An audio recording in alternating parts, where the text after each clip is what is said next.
প্রিয় দর্শক আসসালামু আলাইকুম।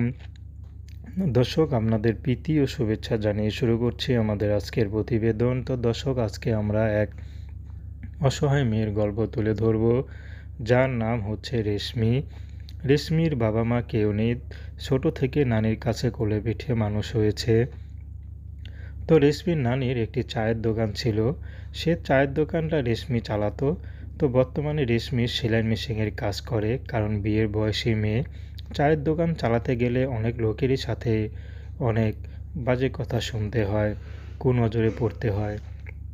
এর জন্য রেশমি এখন ইউটিউবে এসেছে, যদি এই বয়সে ভালো একটা জীবনসঙ্গী পায়, তার বয়স চেহারা যেমনই হোক, রেশমি বিয়ে শাদী করতে রাজি আছে। রেশমির কোনো ব্যক্তিগত পছন্দ নেই, রেশমিকে যে আপন করে নিতে পারবে, রেশমি তার কাছেই যাবে। তো দর্শক, রেশমির এই ছিল সংক্ষিপ্ত জীবন কাহিনী।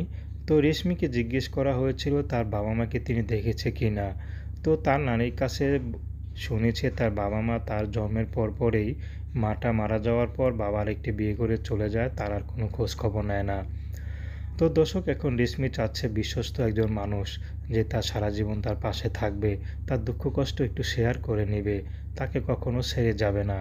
তো দর্শক, প্রেম ভালোবাসা সাহায্য সহযোগিতা বিয়ে শাদী করা একান্ত আপনাদের ব্যক্তিগত ব্যাপার।